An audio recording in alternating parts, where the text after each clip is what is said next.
자연계에서 가장 극적인 변태 중에 하나가 애벌레가 나비로 변하는 것이잖아요. 징그러운 애벌레가 화려한 나비로 변화되는 것은 정말 극적입니다. 땅에 기며 살던 비천한 존재가 하늘을 나는 자유롭고 화려한 존재로 변화되다니 놀랍고 신기한 반전이지요. 여기 초등학교 선생님들이 계셔서 아마 애벌레가 나비가 되는 것을 잘 아실 텐데요. 애벌레가 나비로 되는 데는 4단계가 있어요. 제일 먼저 나비가 암컷 나비가 나뭇잎에다가 알을 낳습니다. 그 알 속에서 애벌레가 자라가지고 부화돼서 애벌레가 기어 나오는 거죠. 그리고 이제 애벌레가 되어서 굉장히 이파리를 열심히 먹더라고요. 제가 동영상으로 봤거든요. 아주 열심히 먹어서 빠른 시간 내에 성장을 한 다음에는 이제 자기 허물을 벗고 번데기를 만들고 고치 속에 들어가잖아요. 근데 그 고치 속에서 애벌레가 다 녹아 없어져요. 그리고 나비의 날개와 다리와 이런 부위가 만들어진 다음에 이제 성충인 나비가 되어서 번데기에서 나오게 됩니다. 그럼 이제 나비는 잠깐 날개를 말린 다음에 하늘로 이렇게 올라가는 그런 놀라운 광경을 동영상을 찾아서 제가 보게 되었는데요. 그렇게 나비의 생애는 그 4단계를 거치면서 이렇게 주기가 반복되는데 참 놀랍고 신비로웠습니다. 우리 하나님의 창조 질서잖아요. 우리 하나님의 놀라운 지혜와 능력을 찬양하지 않을 수 없습니다. 이 변화의 과정, 알이 애벌레가 되고 번데기가 되고 나비가 되는 이 변화의 과정을 들으시면서 여러분들은 무엇이 떠오르시나요? 땅에 속한 자로서 죄 속에 살던 우리가 예수 그리스도를 믿고 거듭나서 부활의 새 생명을 가진 하나님의 자녀로 날아오르게 된 것이 떠오르지 않으세요? 네. 우리는 예수 그리스도를 믿어 성령으로 거듭난 새 생명을 갖고 그렇게 해서 우리 안에는 신비롭고 놀라운 변화가 이미 우리 안에도 사실 일어났습니다. 죄와 사망의 종로로 타던 옛사람이 예수님과 함께 죽었잖아요. 마치 애벌레가 고치 속에서 죽는 것처럼 우리도 죽었습니다. 그리고 부활하신 그리스도 안에서 새 생명으로 우리는 분명 거듭났어요. 이제 하나님 나라에 속한 하나님의 자녀가 되어서 우리는 날아오르게 된 것입니다. 우리야말로 애벌레가 나비로 변한 것 같은 변화를 경험한 그런 사람들인 거죠. 이처럼 복음의 능력은 우리를 본질적으로 변화시켜요. 죽으시고 부활하신 그리스도와 연합함으로 부활 생명을 가진 새 사람이 되는 것입니다. 하늘에 속한 사람이 된 거죠. 그러니 우리의 실제 생활도 놀랍게 변화되어야겠죠. 구체적으로 우리가 어떻게 변화되어야 하는지 이제 주님께서 로마서 12장부터 쭉 말씀하시는데요. 이 시간에는 복음의 능력, 본질이 변화된 삶이라는 제목으로 하나님의 말씀을 듣겠습니다. 우리는 6개월 동안 로마서 1장에서 8장까지 성령의 감동으로 전해주신 구원의 복음을 다 들었습니다. 9장에서 11장은 삽입장이라서 조금 뒤로 밀어놓고 12장으로 왔습니다. 12장부터는 복음을 믿음으로 구원받은 성도들이 어떻게 살아야 하는지를 주님이 말씀해 주시는데요. 이 말씀들은 우리를 사랑하신 그 주님의 사랑의 마음을 담아서 우리에게 권면해 주시는 거예요. 그러니까 감사함으로 받고 순종하기 원합니다. 나비는 저절로 하늘로 올라가지만 우리는 인격적인 존재라서 성령님이 우리 안에서 역사하셔도 우리가 의지를 동원해서 하나님의 말씀에 순종해야 하늘로 날아오르는 삶을 살게 되는 거죠. 주 예수 그리스도를 믿어서 우리는 그리스도 안에서 새로운 피조물이 되었잖아요. 새로운 피조물이라는 것은 완전히 본질적으로 달라진 것이죠. 새롭게 변화된 우리에게는 이제 새로운 생활, 변화된 새 생활이 있습니다. 주님은 새 사람이 된 우리가 어떻게 살아야 하는지 다시 큰 사랑으로 말씀해 주십니다. 로마서 12장 1절을 함께 읽겠습니다. 그러므로 형제들아 내가 하나님의 모든 자비하심으로 너희를 권하노니 너희 몸을 하나님이 기뻐하시는 거룩한 산 제물로 드리라. 이는 너희가 드릴 영적 예배니라. 아멘. 그러므로 형제들아. 그러므로 형제들아는 것은 이토록 놀라운 복음으로 우리를 구원하신 하나님의 은혜를 아는 형제자매 여러분, 그런 말씀이잖아요. 1장에서 8장까지의 말씀을 받는 말씀이에요. 그러면서 내가 하나님의 모든 자비하심으로 여러분에게 권합니다. 하나님의 큰 사랑의 마음으로 여러분에게 권합니다. 이렇게 동일한 사랑의 마음을 담아서 우리에게 권면을 시작하시는 거예요. 그러니까 이 두 소절, 그러므로 형제들아 내가 하나님의 모든 자비하심으로 너희를 권하노니는 앞으로 주시는 이 귀한 말씀을 잘 받고 기쁨으로 순종할 수 있도록 우리의 마음을 열어주시는 그런 말씀입니다. 권면의 말씀을 잘 받고 기쁨으로 순종하려면 내 마음이 하나님의 은혜로 잘 준비가 돼야 돼요. 복음으로 나를 구원해 주신 주님의 은혜와 사랑을 잘 깨달아서 내 마음이 기쁨과 감사로 충만해야죠. 그래야 주님이 하시는 말씀을 기쁘게 순종하고 따를 수 있잖아요. 그런 준비된 마음이 우리에겐 필요합니다. 그러니까 감사로 마음이 준비되지 않으면 어떻게 되냐면 구원을 은혜로 받았는데요. 신앙생활은 율법으로 하는 거예요.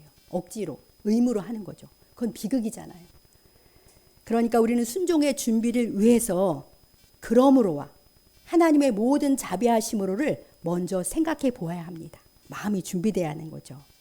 자, 그러므로 우리는 나를 구원하신 복음의 은혜를 곰곰이 묵상하면서 내 마음에 깊이 새겨야 하는 거예요.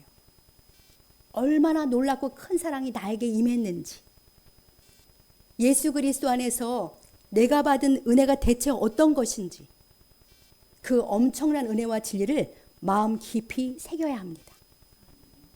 그럴 때 나를 구원한 복음의 능력과 은혜가 내 마음을 움직이는 거예요. 하나님은 나를 이토록 사랑해 주셨는데, 주 예수님이 나를 살리시려고 이런 대가를 지불하셨는데, 이 은혜와 사랑을 받은 나는 이제 어떻게 사는 것이 합당한가? 하나님 앞에 스스로 질문하면서 주님 앞에 엎드려야 하는 것이죠. 구원의 은혜를 인한 기쁨과 감사가 나를 움직일 때 우리는 기꺼이 자발적으로 주님의 말씀을 따라 순종하며 살게 됩니다. 구원의 복음으로 인해 내 마음이 뜨거워지고 내 마음과 생각이 은혜로 채워질 때 내 삶이 송두리째 변화되는 거예요. 그러니 우리는 복음의 은혜와 진리를 무시로 묵상하면서 그 안에 깊이 거해야 합니다.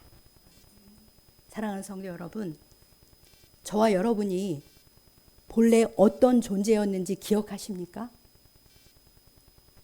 내 마음에 하나님 두기를 싫어해서 하나님을 상실한 채 나만이, 내 자아만이 가득했잖아요. 하나님을 상실했다는 건 내가 죽었다는 거예요. 생수의 근원을 상실했으니까 죽어 있는 거죠.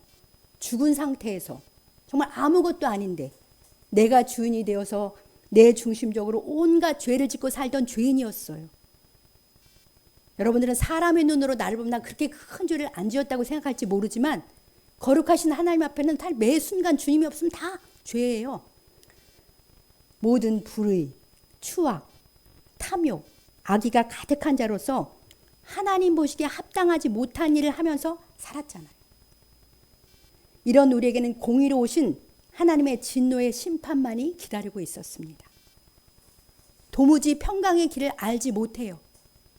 고생과 파멸의 길을 가던 비참한 우리들이었던 거예요. 한마디로 저주 아래 있었습니다. 이처럼 저주 아래서 파멸을 향해서 가던 우리를 바라보시는 하나님의 마음이 어떠셨을 것 같습니까? 생각해 보십시오. 하나님은 사랑을 가지고 우리를 자기 형상대로 존귀하게 아름답게 창조해 주셨잖아요. 만물의 영장이라는 지위까지 주시면서 복되게 하셨어요, 우리들을. 그토록 사랑과 거룩한 뜻을 두고 창조한 우리들이 그 하나님은 외면한 채 죽음과 죄 속에 살면서 고생과 파멸을 향해 가고 있으니 하나님의 마음이 얼마나 아프시겠습니까? 사랑하시니까요. 그런 우리를 하나님이 긍휼히 여기셨어요. 긍휼이라는 것은 창자가 들끓어가지고 가만히 있을 수 없는 그런 불쌍히 여기는 마음인 거예요. 자식이 중병에 걸려서 고통 속에 죽어간다면 그것을 보는 부모는 정말 창자가 타들어가는 고통을 느끼면서 그 자식을 살리기 위해서 뭐라도 할 거잖아요. 그 창자가 타는 고통을 애가 탄다 이렇게 표현하잖아요. 그 창자가 타는 심정이 바로 긍휼이라는 단어예요. 하나님의 말씀입니다. 그러니까 하나님께서는 죄와 저주 아래 살다가 영원히 멸망당한 우리를 볼 때 그 창자가 타는 긍휼로 가득했던 거예요. 그래서 가만히 계실 수가 없었습니다. 그 긍휼 때문에 가만히 계실 수가 없는 거죠. 그래서 어떻게 하셨습니까? 에베소서 2장 4절 5절을 같이 읽겠습니다. 긍휼이 풍성하신 하나님이 우리를 사랑하신 그 큰 사랑을 인하여 허물로 죽은 우리를 그리스도와 함께 살리셨고 너희는 은혜로 구원을 받은 것이라. 아멘. 네, 그 긍휼이 풍성하신 하나님이 그 큰 사랑으로 허물로 죽은 우리를 살리기로 작정하시고 실행하셨어요. 허물로 죽은 우리를 그 아들 예수 그리스도와 함께 살려내십니다. 은혜로 우리를 구원해 주신 거죠. 하나님은 애가 타는 긍휼 때문에 결국 우리를 살리셨어요. 우리를 구원해 주셨습니다. 풍성하신 긍휼로 큰 사랑 때문에 하나님은 우리를 살리시려고 대체 무슨 일을 하신 것이죠? 자기 아들 예수 그리스도를 우리의 죄를 위한 속죄 제물로 내놓으신 거예요. 흠 없으신 예수님이 우리의 죄를 위한 하나님의 어린 양이 되셔서 십자가에 못 박혀 죽임 당하심으로 희생 제물이 되셨습니다. 우리의 죄값이 그렇게 큰 거예요. 흠 없는 예수 그리스도의 피만이, 그분의 죽음만이 우리의 죄값을 갚을 수가 있을 만큼 우리의 죄값이 엄청난 것입니다. 우리를 향한 긍휼로 들끓으신 하나님은 죄인인 우리 대신 급기야 사랑하는 아들을 죽게 하심으로 우리를 살리신 것입니다. 그 큰 사랑 우리를 구원해내신 거예요. 우리는 이렇게 놀라운 하나님의 사랑으로 구원을 받았습니다.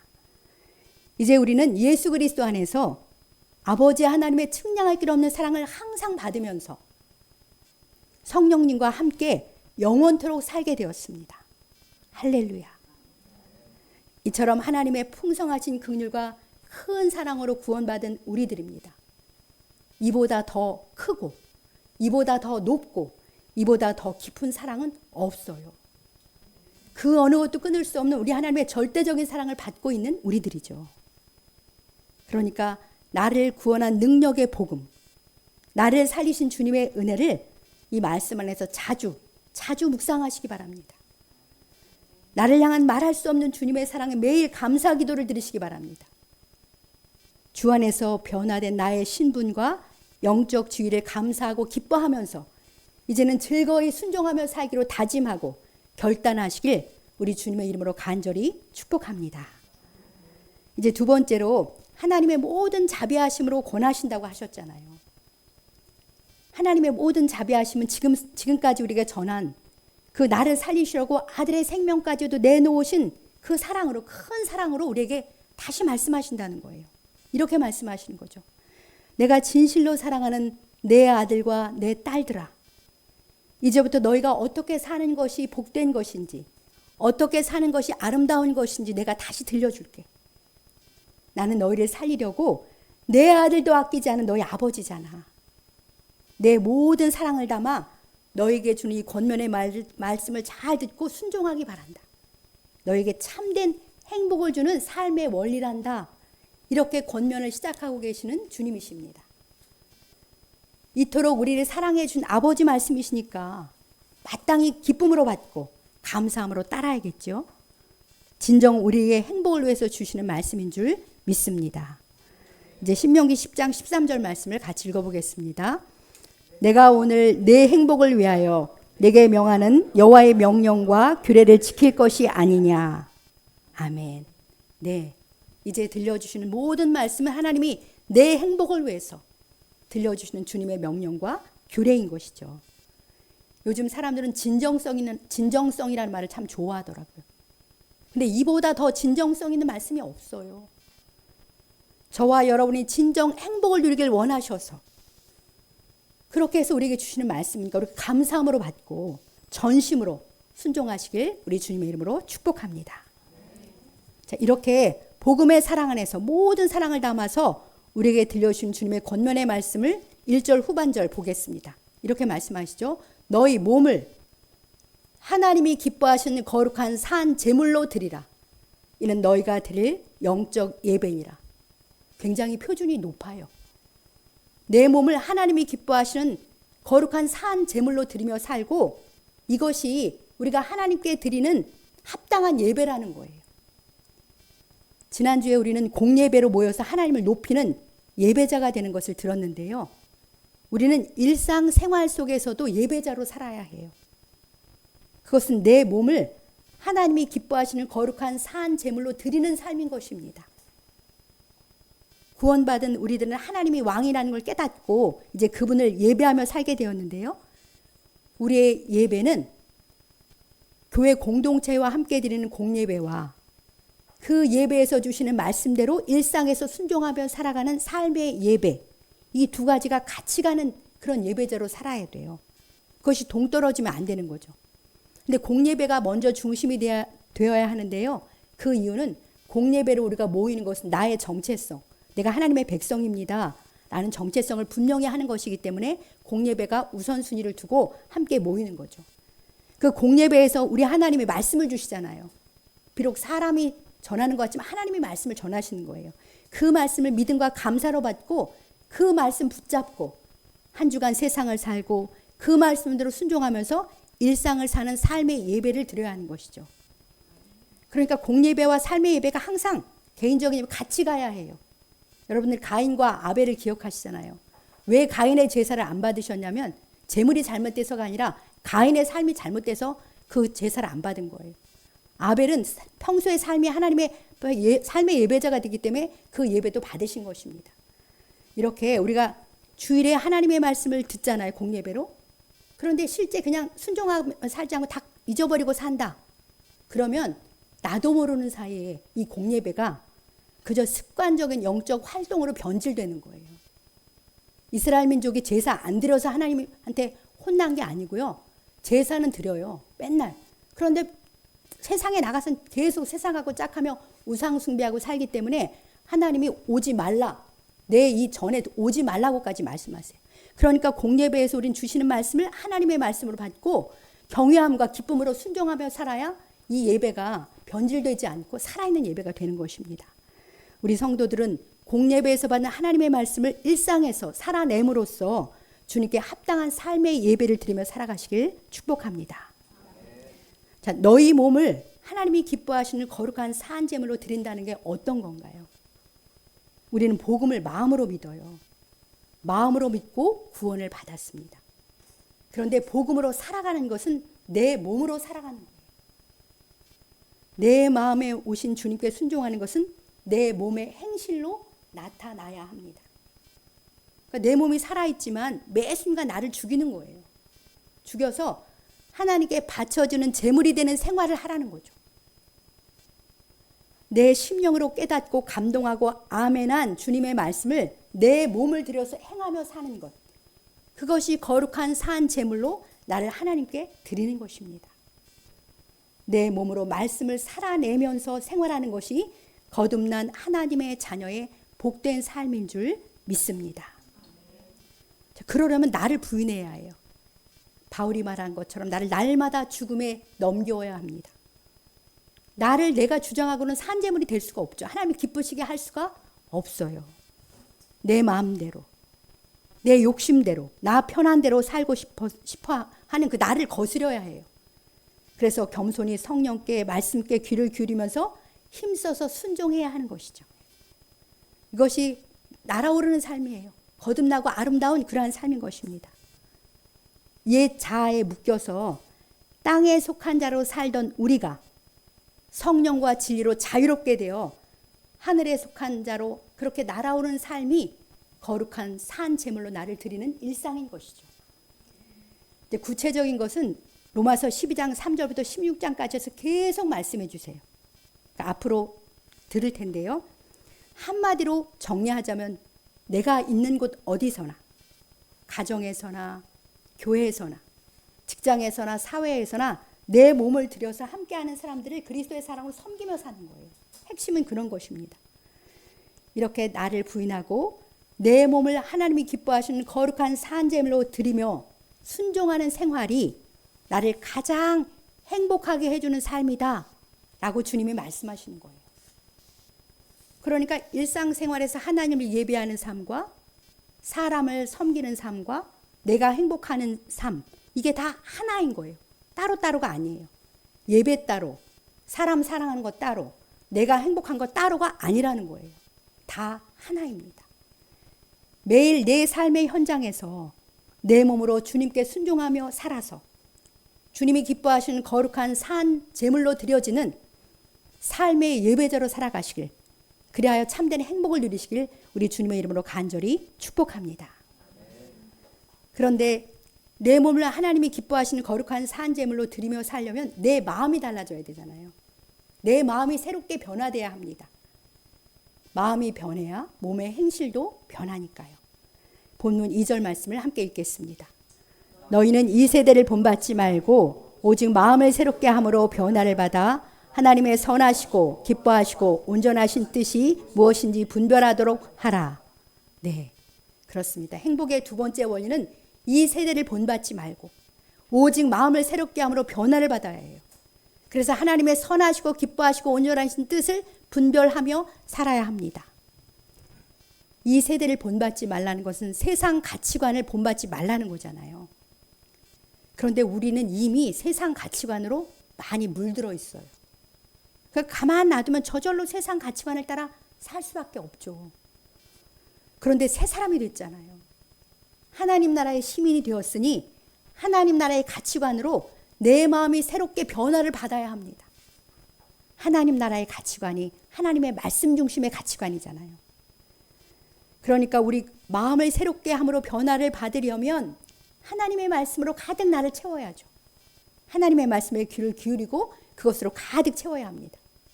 그래서 우리가 배운 대로 말씀을 듣고 읽고 공부하고 암송하고 묵상해야 될 이유가 바로 거기에 있는 거예요.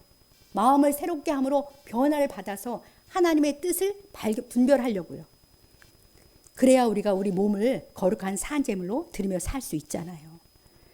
자, 우리가 얼마나 이 세대를 빨리 본받는지를 주님은 잘 알고 계세요. 주님은 안 보이시는데 이 세상은 우리가 오감으로 맨날 경험하며 살잖아요. 눈에 보이는 세상이 우리에게 항상 말하고 있습니다. 세상의 소리가 항상 우리에게 들려요. 봐, 돈이 많으니까 행복하잖아. 어떻게 해서든지 성공해야 돼. 세상 사람들 진짜 재밌게 살지 않니? 너도 저런 거 누리며 살아야지. 내 거를 잘 챙기며 사는 게 지혜야. 남을 먼저 생각하단 바보 돼. 이런 게 세상의 소리잖아요. 이미 내 안에 형성된 세상 가치가 소리치고 반짝이는 수많은 세상의 매체들과 사람들의 모습이 이 세대를 본받아 살라고 우리에게 아우성을 칩니다. 연약한 우리는 이 소리에 눌려서 쉽게 보이는 세상을 따라가는 거죠. 합리화하면서. 그런데 우리는 더 이상 애벌레가 아니잖아요. 하늘을 나는 자유로운 나비로 변했습니다. 이제 하늘을 나는 다른 차원의 삶, 거룩하고 아름다운 삶을 살도록 하나님께서 우리를 이끄십니다. 그러기 위해서는 하나님의 말씀으로 나를 가득 채워야 해요. 주님의 말씀만이 내 마음을 새롭게 변화시켜요. 말씀은 그런 능력이 있습니다. 우리 히브리서 4장 12절을 같이 읽겠습니다. 하나님의 말씀은 살아있고 활력이 있어 좌우의 날서는 어떤 검보다도 예리하여 혼과 영과 및 관절과 골수를 찔러 쪼개기까지 하며 또 마음의 생각과 뜻을 판단하나니. 아멘. 네, 하나님의 말씀은 살아서 활력 있게 역사하십니다. 내 영혼과 육체까지도 찔러 쪼개면서 우리의 마음과 생각과 뜻을 주님의 뜻대로 변화시키는 능력이 있어요.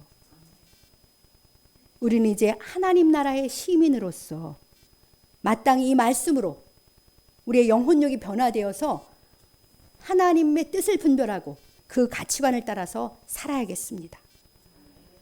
그래서 세상같이 휘둘리지 않고요.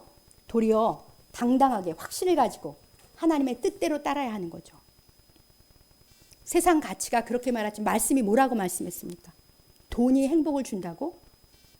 하나님의 구원을 받은 나는 이미 행복을 얻은 사람이야. 내 소유는 하나님의 말씀을 지킨 거야. 주님의 나라의 일을 먼저 구하면 내가 필요한 것 우리 아버지가 다 더해 주셔. 복의 근원이신 주님이 내 아버지고 선한 목자니까 난 부족함이 없어. 내가 내 것 챙기지 않으면, 그리고 다른 사람 섬기면 어떻게 되는 줄 아니? 하나님은 불의하지 않으셔서 주님의 이름을 위한 사랑으로 성도를 섬기고 다른 사람을 섬기고 잊지 않고 갚아주셔. 이렇게 주님의 말씀이 우리를 하여금 선하시고 기뻐하시고 온전하신 하나님의 뜻을 분별하여서 확신 있게 하는 거예요. 이 확신으로 세상 가치를 넉넉히 이기고 진정 주님 앞에 행복자로 그렇게 살아가시길 주님의 이름으로 축복합니다. 이제 말씀을 마치겠는데요. 우리는 구원의 복음으로 본질이 변화된 새로운 피조물이 되었어요. 그렇기 때문에 이제도 주님께 나와서 이렇게 감사와 찬송의 예배를 드리면서 새 사람이 되었다고, 구원받았다고 예배드리면서 우리 주님의 복된 말씀을 듣고 그 행복의 말씀을 따라 순종하려고 예배드리고 있잖아요. 매주 주님께 나와서 예배드리는 중요한 이유 중에 아주 중요한 이유가 하나님이 들려준 말씀을 받고 마음이 새롭게 되려고 하는 거예요. 나를 향하신 하나님의 뜻을 분별하고 일상에서 순종하려고 하나님의 말씀에 귀를 기울이고 있는 우리들입니다. 주님은 시온에서 이 예배 공동체의 자리에서 우리에게 복을 내려주세요. 시온에서 복을 주세요. 그 복을 주시는 통로, 가장 주된 통로가 하나님의 말씀입니다. 말씀이 은혜의 방편이에요. 주님이 주시는 하나님의 말씀을 항상 믿음으로 받고 한 가지라도 내 몸으로 순종하셔서 하나님이 기뻐하시는 삶의 예배자로 그렇게 일상을 살아가시길 우리 주님의 이름으로 축복합니다.